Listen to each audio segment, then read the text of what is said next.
we are getting you the lowdown on what hiring trends are looking like as far as India's IT sector is concerned. Now, the Manpower Group survey has said that the hiring trends for India's IT companies looks in the positive territory.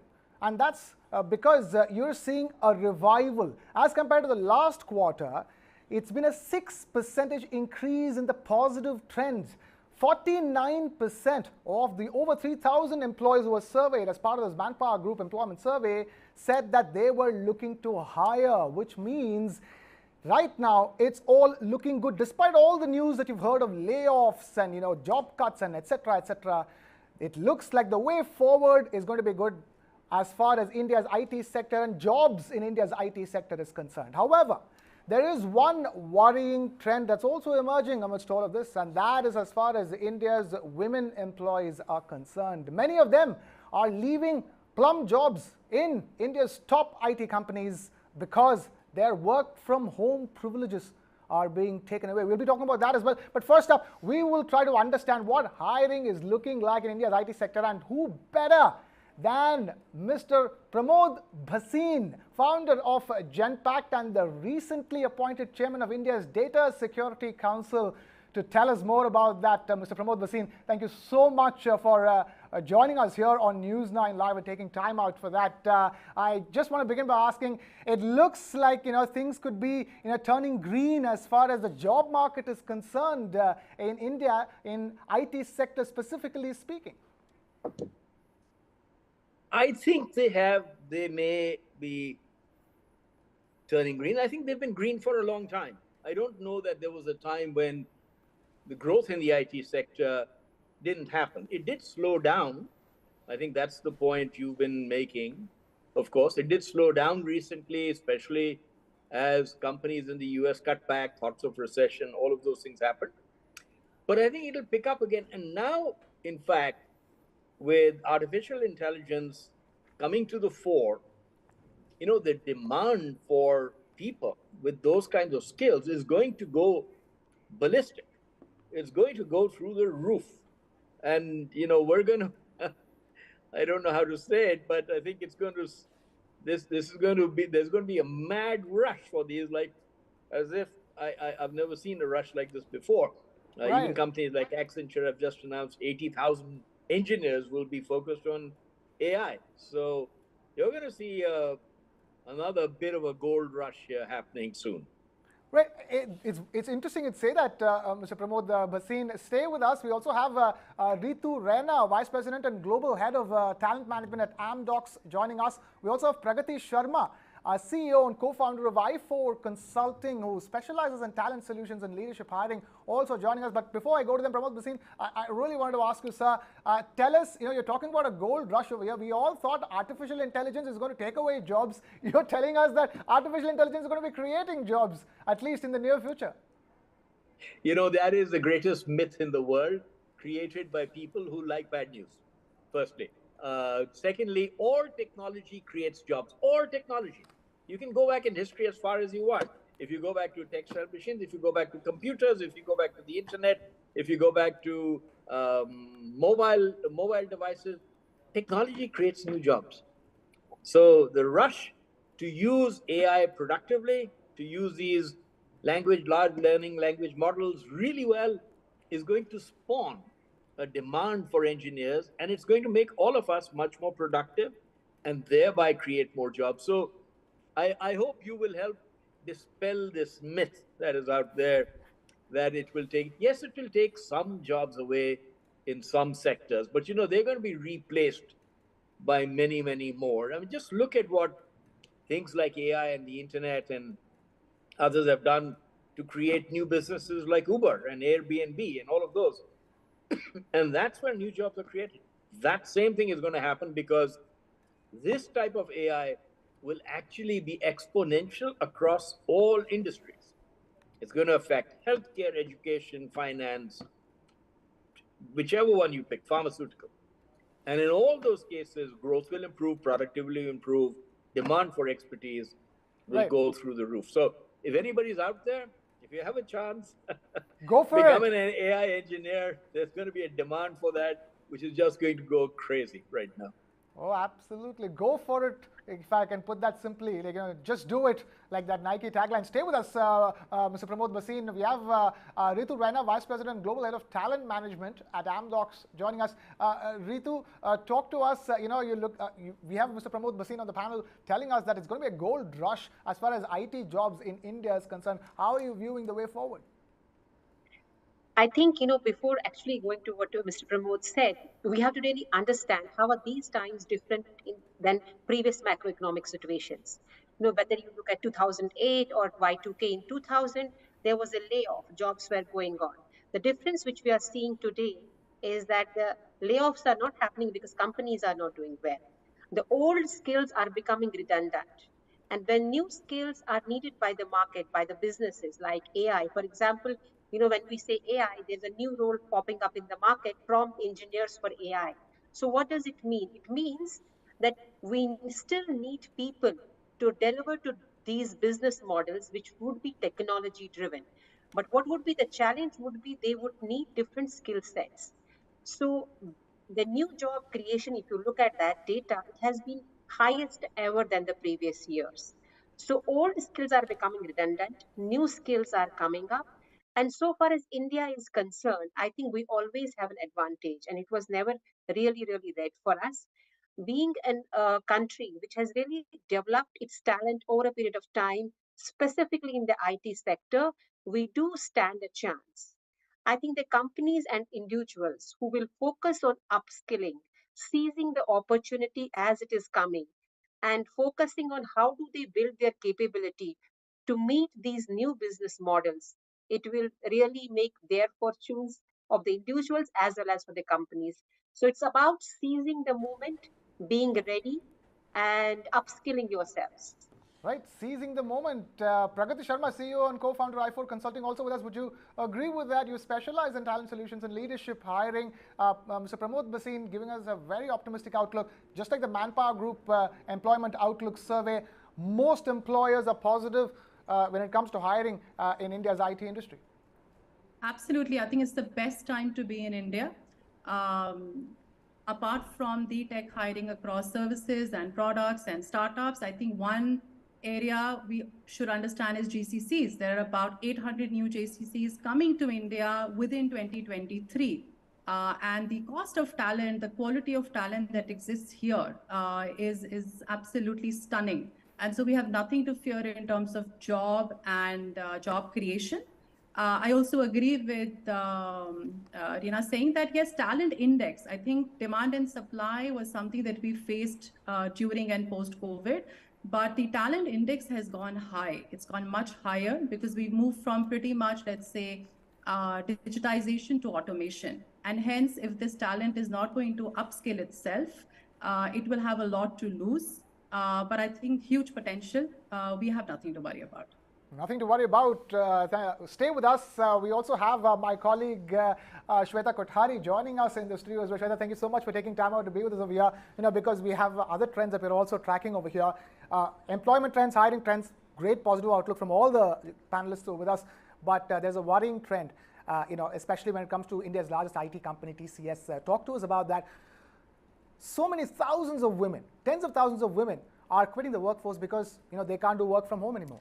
Actually, it's more than tens and thousands of women because currently TCS employs over 6 lakh workforce, of which 35% are women.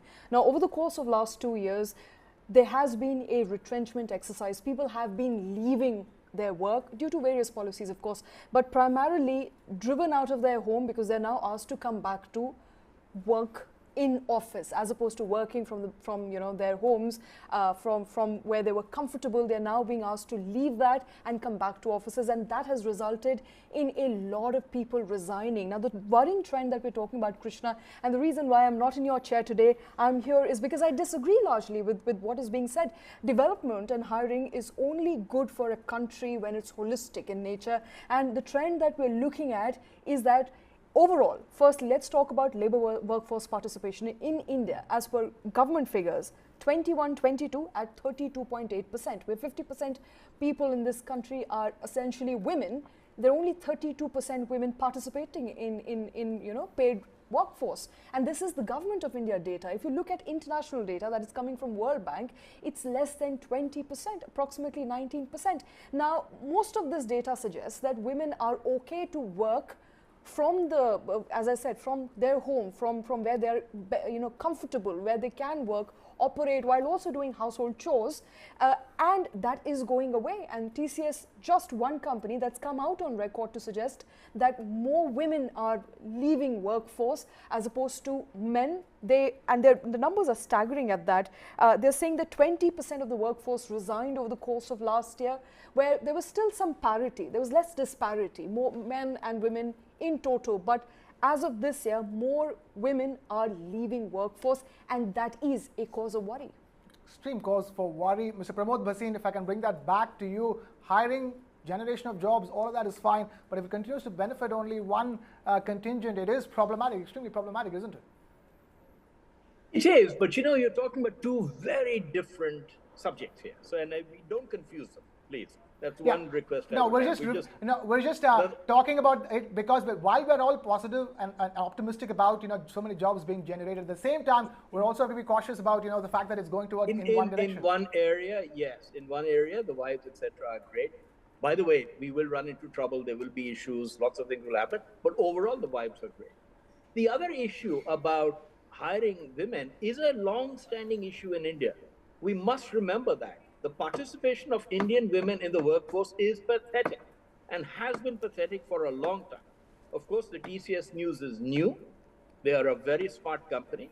I hope they quickly change some of the policies. I hope they quickly make moves to attract women back. It's very important that they do so. We cannot have 50% of our population not engaged as in the workforce. But please, let's also note, actually, this is a India-wide phenomenon. This is not just the IT sector.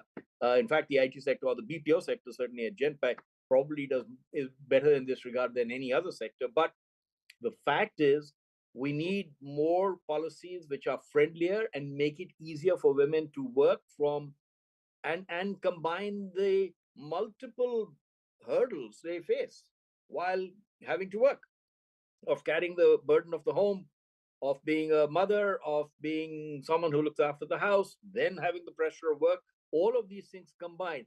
And yes, we will absolutely and must do something about it as well. All I'm suggesting is, look, yes, on one side, you have got some good news. On the other side, yes, we should tackle that as well. But please, let's also recognize that the participation of women in the workforce in India is very abysmally low. By the way, in many other industries, it's low, and I'm also the chairperson of ICRIA. We talk about this and think about this as part of our research that we do as to why it's so low. And part of the reason it's so low is many reasons: public safety, transportation back and forth from home, hours of work, the way you can work at home, the ability to look after children, the lack of creches at work. I can go on and on and on like that. I think we must try and solve for that. I'm a huge proponent of trying to make sure that women get more than their fair share of the job market, because they should. We cannot have such a large portion of India's smartest people not being engaged in the workforce. But I would suggest that, yes, TCS, I'm sure, will look at this. They've already said they will. They'll be very thoughtful about this, because I think it's come probably a bit of a surprise that when they are asking people to come back to work, a lot of people are saying no, and therefore there are many companies which aren't doing that. So maybe they'll have to change that policy in some fashion. I don't know the details of that. But on the other side, there's a lot more we collectively as industry, as media, have to do to make sure that the work environment for women is very, very conducive in many other sectors, because that's where the real problem lies.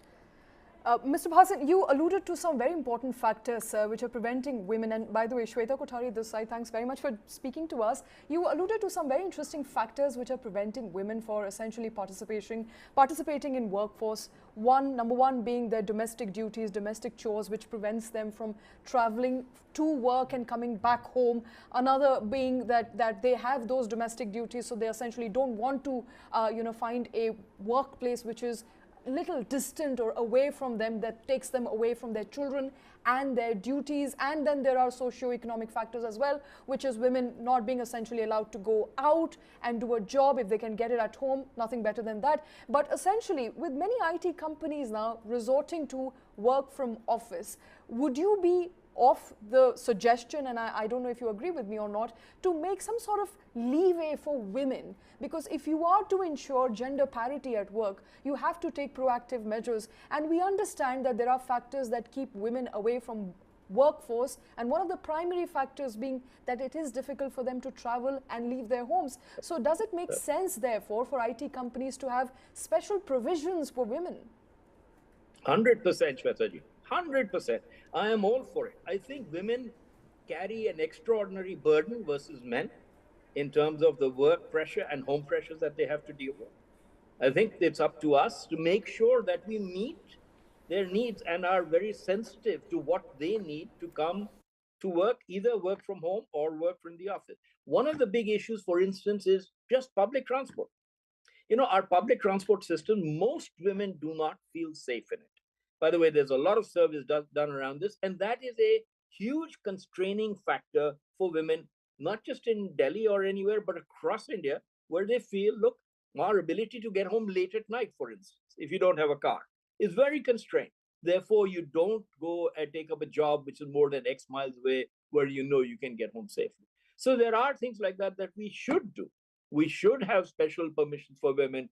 We should make special transportation arrangements. We should build creches, because any company that has creches, and I think TCS has many, by the way, and I know Genpact does. Any company that has creches, by the way, the retention of women in those places is really very good, because their children are safe and they can look after kids as well at the same time. Why the men don't take on that kind of responsibility, I will never understand. But I really think the Indian women should push their men into this. And I think there's a lot of special things we should be doing to make sure women participation in the workforce significantly increases. Otherwise, we are losing out on a massive talent base, which is a tragedy for our country. Absolutely. Mr. Bhasin, also, there's another issue that we're trying to tackle at the workforce, apart from sexism, and that is ageism. Is finding jobs more and more difficult for senior talent, especially in the IT industry? Because there are the data that shows that the kind of hiring trends is not benefiting the senior employees. Okay, I'm surprised at that. I can imagine that most people want to hire.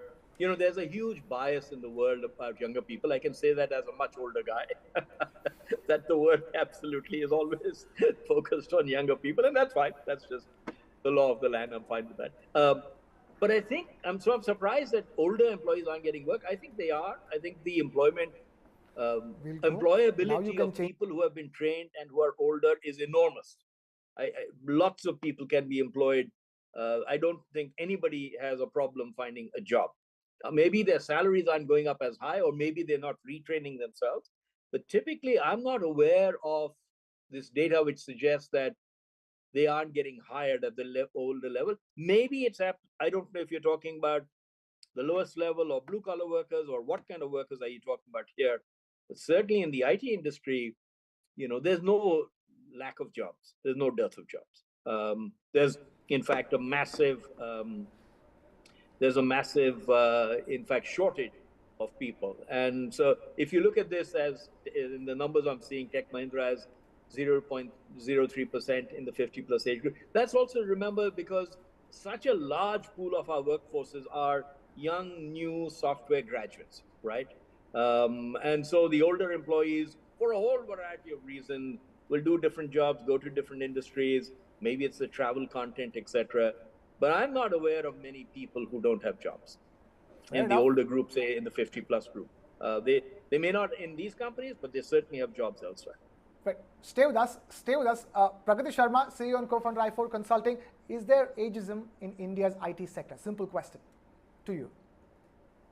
I think we have to divide it into where it is. So there's maybe ageism when it comes to product startups, right? Okay. They want young crowd. They want the latest skills to be relevant. However, I'll agree with Pramod when he says that large organizations need that experience. They are looking for They're looking for talent that is ready-made, that's available, that can manage this young, not just Gen Z, but +1, right? So ageism, I think it's a number. It's something that the experienced have proved themselves. And again, when it comes to diversity hiring, if we're talking of women hiring, I think it's a large opportunity that tech firms have. The children have gone away. This is the segment that must be targeted and brought back to work at that time. So I look at it as an opportunity. I don't look at it as, something that you have to talk Fair about enough. and say, not right. But Reetu Raina, is that opportunity being taken advantage of being the point over here? That is an opportunity that is very clear. They have the talent, they have the experience, but do you see employers going for them at least in the near future? I think there have always been efforts from the organization. Many companies had started second careers, setting second innings, and it was specifically targeted to the women who had gone through that biological cycle and their kids were at a certain age. And they really, really leveraged a lot on this. And not only on this, I would say, in fact, if you look at overall population of the women which we have in the workforce, which is lesser at the entry level, maybe 30-35%, the biggest, what I would say, disappearing of this talent we see as we go up in the ladder.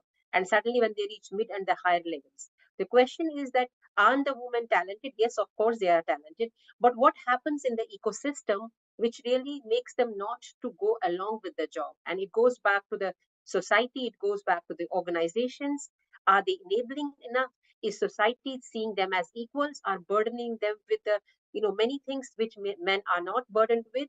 Eventually that leads to a loss of talent. And who loses in the end? It's not of course there is a loss to women, but more than women, I think society loses in the end. I go back to your original question.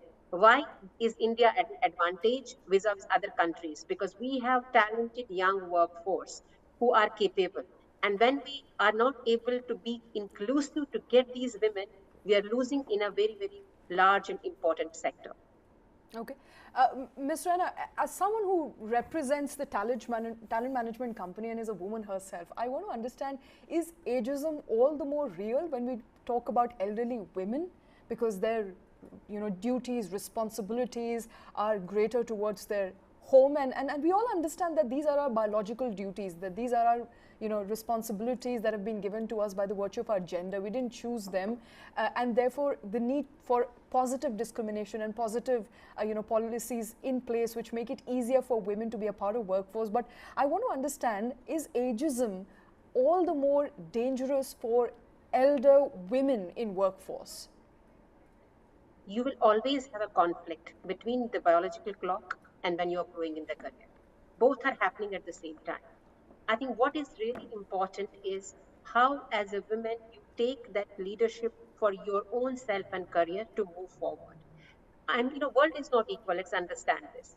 But when it comes to women who are growing up in their ages, they might have to make more efforts to be up there. But at the same time, since there's a huge scarcity of really the talented and capable people, women can really leverage on that. And for me, I really feel more than ageism, it's about, are you upskilling yourself? Are you keeping abreast with what is really happening in the world? With the Okay. age, what happens? Your learning starts going down, your salary starts increasing, and suddenly people start finding themselves in a cusp, which is called golden handcuffs. I think it's more about individuals being aware what is happening around, upskilling themselves, and keeping ready as the market is changing. Okay. You pointed something very interesting, and I think it's what Indra Nooyi also said in one of her famous interviews, that the biological clock and the work clock are always going to work against one another, which is when you're going up in the management, you're reaching the mid-level management, your children are also teenagers, and suddenly your husband, in her case, she said, your husband also become a teenager, and so your responsibilities are increasing. They're always in conflict with one another. So, Ms. Raina, at this point in time, what fundamentally I would want to understand from you, and you said something very interesting. You said that as we age, our responsibilities become bigger and bigger, our paychecks become bigger, but our skilling slows down. For women specifically, what programs and policies need to be put in place to skill women greater? We understand, I think we all agree by now, that there is more responsibility on women's shoulders, and this is a biological role and duty that we are fulfilling. What policies in place should companies have to, and not just women in particular, but for elderly staff, to train them, to keep them up to date in the age of AI and machine learning? I have a very different opinion here. Companies can have enough policies and programs in place. At the end of the day, it depends on the individual. As a woman, as am I seeing my career as my priority? Do I want to be an equal earning partner to my husband and to give a better future to my kids? I think there are enough courses, enough policies companies have. If you are at a certain level, whatever your age you are you learning something new so that you are in line with what is happening in the market? I was very interested to see the data of 50 plus, which means these are the folks who have started this industry. But today the industry is completely different. It is not about age, it's about not learning, which will make them out of the market. I think it's all up to us as women. And as women, I strongly believe, operate from the seat of strength. You have a lot to offer to the world, not from the seat of weakness. Right, stay with us. So let me take this to Pragati Sharma as well. It is quite the discussion that we're having on the workforce, in terms of demographics and gender. Pragati, where do you stand on the matter? I run an all-women organization, so we have only women employees, and I'm proud to say that I think what they're looking for, and we have all age groups for that matter, they want flexibility. At the same time, beyond the flexibility, they also want to be incentivized in the right way. We forget that the motivation for a woman to come to work is very different. And why are companies asking women come back to work, or for that matter, the entire workforce to come back, is because they're missing the social DNA. It's impacting the work culture. And that's the reason. I don't think asking women to clock a 9 to 6 is going to hamper, if you give them flexibility, that particular social DNA. Also, I think women have options. They do not, post-COVID at least, no longer need to do a go-to-office full-time job. There are gig opportunities available. There are hybrid options available. There are freelancing options available. Today, as a company, we engage with female senior talent across the board, not just the tech sector, but literally across the board, that is very eager to contribute and is just seeking flexibility, whether it's time, compensation, understanding. And if we can give that, I think women workforce deserves to be looked at as one of the key strength areas any company will have. We talk a lot about diversity, but I think every company does not even have one person committed. And you can do that research, but I don't think 90% of companies even have one dedicated diversity and inclusion head. It's always, a Right. TA, talent management person playing that role. So I think long way to go for us, but a lot of policy making and focusing on what that particular segment wants is a start for us to go on. All right, long way to go, long way to go. Stay with us. Let me take this back to Mr. Pramod Bhasin, who is a very important part of this discussion, which I want to begin right now. And it is appraisal season across across all sectors. In fact, I now want to understand, how are you looking at salaries and salary hikes going forward?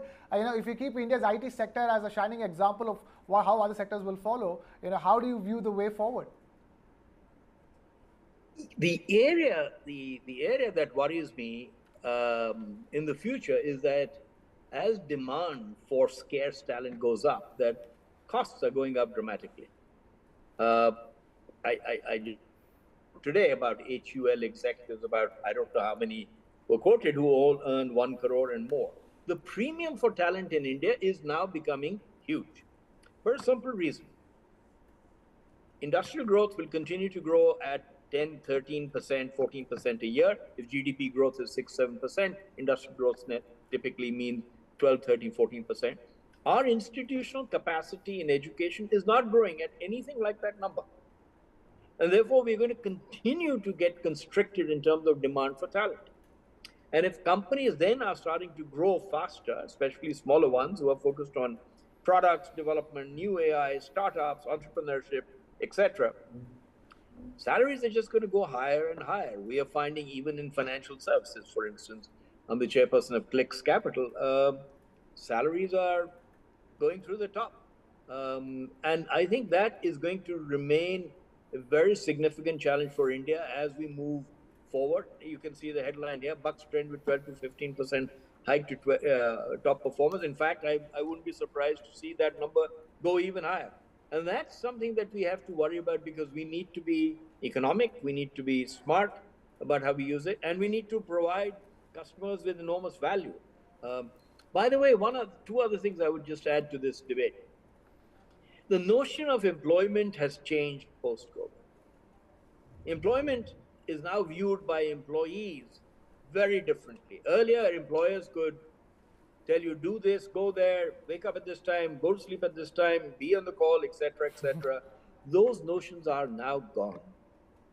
And all employers are going to have to adjust to this new reality, where employees, and especially women, will exercise choices.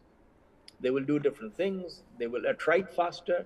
My guess is attrition will actually go up in most companies over the course of the next 3 to 5 years, along with wages, because at this point in time, for instance, let me give you a simple example. Offer drops, and I'd love to hear what the other panelists here have to say on that. Offer drops of people in financial services, of people we make offers to who don't show up for work on the date they were given, is something like 20%. Right? Wow. 20%. So people are just shopping around with their resumes, getting an offer from here, getting an offer from there, getting a bigger offer, moving. And I think you're going to see more of that, because just the institutional capacity to create talent in our country isn't expanding fast enough, and the quality isn't high enough. And that, to me, is the largest issue facing India, which is, when will we revamp our educational sector to produce top talent and produce excellent students? We have great raw talent, but it falls on industry to coach each one of them, set up training programs, their own learning establishments within their companies. We cannot rely on the market, and that will become a continuing constraint. Right, fascinating, fascinating. 20% at Clicks Capital, Mr. Bhasin, where you're apparently giving incredible hikes. I wonder who are these people who are willing to forsake that for other offers, and how good are the other offers? It's not just Clicks. I mean, this is what I hear from people. I'd love to hear what the other panelists have to say. But offer drops is a massive issue in India, and it's highly unprofessional. By the way, it's highly unprofessional, because what you're doing is, you've signed a contract, you've agreed to come, and 2 weeks before you're going to join. And I hear this across the board. People say, "Oh, sorry, I've got a better offer." All right, fascinating. Stay with us. Reetu Raina and Pragati Sharma, I'm going to come to you on that. Reetu, first to you. Talk to us about offer drops and this phenomenon that Mr. Bhasin is talking about, and also your own views on what salary hikes are looking like going forward. I want to quote some data from my previous industry. I used to work for Quick Heal, and it's a cybersecurity company. There are close to 350 million jobs which are unfulfilled because of the lack of the talent. And when we used to go outside and look for people, the offer rejection, offer no-show ratios was massive. It was much more than 20%. It was equivalent to 40%. And candidates would negotiate with us, saying that we already have 2 offers in hand. We are talking to one candidate and you are the fourth. We are talking to one company and you're the 4th company. I think that is the kind of madness which is in a market where you have a huge talent scarcity. Now, coming to the salary increases, I think erstwhile era, the global counterparts of the other countries would not have such huge salary hikes as India would have, because the baseline from where they were starting was much higher than India. So there was always a scope of giving increments here. But what has happened in the past 3-4 years, the baseline of the salaries has increased massively. So when the baseline has increased, when you have to give an increment, you really can't afford to go to those double-digit numbers which you used to give in the past. And I think the third important factor is, at the end of the day, when companies are running a business, there is a cost and there is a value and productivity attached to it. You cannot afford to really go to those out of the rooftop to attract the talent. You have to strike a balance. And when you're talking about striking a balance, you have to see, what am I paying and what am I getting. So in that process, when your base has already increased, such set-offs will surely play a very, very important role. Right, Pragati, let me get you in at this point. Talk to us, from where you're sitting. What are hikes looking like going forward, and also more importantly, have you witnessed the kind of offer drops that we're talking about over here? See, offer drops, yes, they exist. During COVID, we saw a huge drop in the tech talent. After that, we saw offer dropouts hugely in the edtech sector. And now definitely it's happening in the fintech sector. So I think it also happens to be flavor of the month or flavor of the season on which sector is suffering more versus the other. Having said that, I think offer dropout, you cannot blame the candidate alone. I think that's extremely unfair. Couple of things organizations don't do in their post-offer process is one, they don't do a proper onboarding, right? You have to be in touch with the candidate. You have to ensure you introduce them to your team, understand where they are joining, do a cultural assimilation with them. And most importantly, put that pressure of, update your social media, tell us when you've resigned. So that whole hand-holding and engagement post-offer is a very neglected area, which is bound to lead to offer drops. On the salary hike bit of it, I think it's a debate that happens all the time. To an external candidate, we're giving 30% hike and having them come. Whereas for the internal candidates or internal employees, we're looking at less than 10% plus or minus, right? Salary hikes will happen. Top talent always has an equity they demand. And why not? Pragati, right? I'm just double checking. Did you say for external candidates 30%, 30 or 13%? 30. And for internal candidates, less than 10%. Right now negotiating 9 offers where the average goes from 23 to 35%. Pragati, wow. can I come at this point in time? Shweta, please go ahead. Please go ahead, Shweta. My resume is on its way to you, Pragati, at this point in time. And interesting trends you were pointing out there. But I just wanted to understand from you, sometimes, very often, it is noticed that when you're changing jobs, you are likely to get a better hike as opposed to when you're continuing, which essentially means, and this is something we discuss here in media as well, that loyalty is not rewarded. What is in fact rewarded is switching jobs, and which becomes imperative after a certain point in time because you are at a steady salary that refuses to go up. Right, Pragati, before you start on it, Mr. Bhasin wants to say something and then we'll come to you. Mr. Bhasin, please go ahead. If I may. Please go ahead, sir. Look, I am sorry, we were again confusing too many issues here. The number 4 reason why people leave, salary is the number is people leave. People leave because of bad managers. People leave because of bad responsibilities. People leave because of bad challenges. People don't leave just for salary, number 1.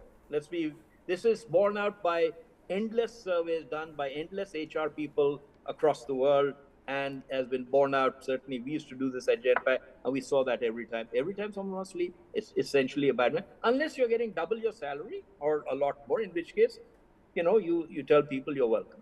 For new people, you always offer a lot more because you're getting them from somewhere else, and typically you try and balance it out over time. But very often, if you want, for instance, a new risk head in a fast-moving industry, or you want somebody from in IT services from a expertise that is really valuable, you're going to pay more. I mean, you know how much we have to pay for artificial engineers right now, for data scientists? You cannot find a data scientist in India for love or money. People are charging you, young kids are saying, give me 1 crore. So to me, that is supply and demand. And not even for love? No love. Not even for no love? No love. Only money. Only one, not even for 1 crore? But let me just finish, if I may just say. So I think that's one. 2, on the other point of offer drops. I'm sorry. If you've signed a contract, a legal contract, which is an offer letter, and you signed it and accepted it, that's a legal contract. You can't then be still looking around, running around for jobs, which is the only way you find jobs. So we have a counter for you on that front from Pragati. Pragati wants to say something as a counter to you. Pragati, please go ahead. I was just offering, so if you're looking for a data science, Mr. Pramod, please come to us. We'll find you many. There are lots of them available. It's just the right place to reach out to them. But I do agree, Offer shopping is absolutely should be discouraged.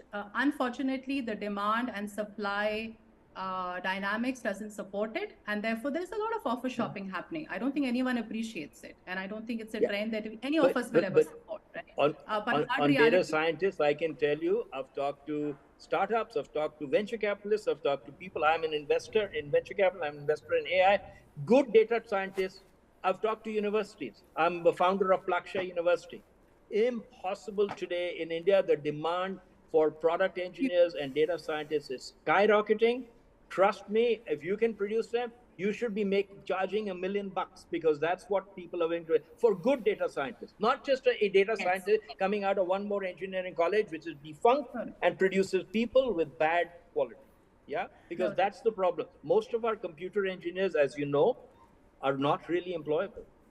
Yeah, absolutely. Absolutely. Anyone above 3 to 4 years work ex, yes, doable today. Entry level, Mr. Bhasin, you know the problem, right? There's a huge skill gap. I don't think we are ready there as yet. And very good data scientists, if I may, they're very hard to find. They're very hard to find, and the world is coming here, and they're sweeping them. So the Googles, the Metas, the Accenture has just said they're sweeping the market, and they're saying we'll pay you whatever you want. Yeah, just come. Yeah. So good journalists are hard to find. Yeah, it's fascinating here. That Shweta, I think we know what to do if this gig doesn't pan out as we hope it does. It's all about data science. Krishna, but it beats love. I mean, I thought love was the greatest power in the world. Data science beats love. I'm very profoundly impacted by what Mr. Bhasin said just now. I wish I had the age on my side to become a data scientist. But to add to that, good journalists are rare to find. And we were also briefly talking about salary hikes in media sector. We're getting reports out there, certain media organizations paying somewhere around 10%, 11%, 8%, 4%. We don't know what it's going to be, but we're given to understand TV9 has also bugged. 10 to 11 to 4%. There's a huge gulf between 10 to 11 4%. Mr. Bhasin, if I were to just offhand ask you, how does salary hikes look for the media sector, if you would have any idea? I don't know. How much money do you guys make? How much profit does the network make? Not too much, sir. Not too much, unfortunately. That's the reason why we're asking this question. But I sat on the board of NDTV for many years, for 5 right, years. Ritu Raina wants to say something, sir. Please, Ritu, go ahead, please. I was saying Mr. Bhasin has really shaken something here. He has created that inquisitiveness and maybe potential employment for the future for someone. Good. All right, and with that, I'm afraid we can continue talking. This has been a fascinating conversation. We can continue doing this with Shweta, for another hour, but I'm afraid we have to wrap things up. I'm going to thank Reetu Raina, Mr. Pramod Bhasin and Pragati Sharma. Thank you so much, all of you, for taking time out to be with us here on this discussion on News9 Live. Lovely to have you, and we hope to have you again and again as we continue doing this show and continue tracking more trends here on Business Plus. Thank you so much for being with us, guys. And with that, I'm afraid it's a complete wrap on the show. Shweta, thank you so much for joining us and taking the other seat for a change. We'll be back with Shweta in her own seat next time around. Keep it with News9 Live. Lots more news, analysis and updates coming up. Keep it with News9. We are getting you the lowdown on what hiring trends are looking like as far as India's IT sector is concerned. Now, the Manpower Group survey has said that the hiring trends for India's IT companies looks in the positive territory. And that's because you're seeing a revival. As compared to the last quarter, it's been a 6% increase in the positive trends. 49% of the over 3,000 employees who were surveyed as part of this Manpower Group employment survey said that they were looking to hire, which means right now it's all looking good. Despite all the news that you've heard of layoffs and job cuts and etc., it looks like the way forward is going to be good as far as India's IT sector and jobs in India's IT sector is concerned. However, there is one worrying trend that's also emerging amidst all of this, and that is as far as India's women employees are concerned. Many of them are leaving plum jobs in India's top IT companies because their work from home privileges are being taken away. We'll be talking about that as well. But first up, we will try to understand what hiring is looking like in India's IT sector, and who better than Mr. Pramod Bhasin, founder of Genpact and the recently appointed chairman of India's Data Security Council, to tell us more about that. Mr. Pramod Bhasin, thank you so much for joining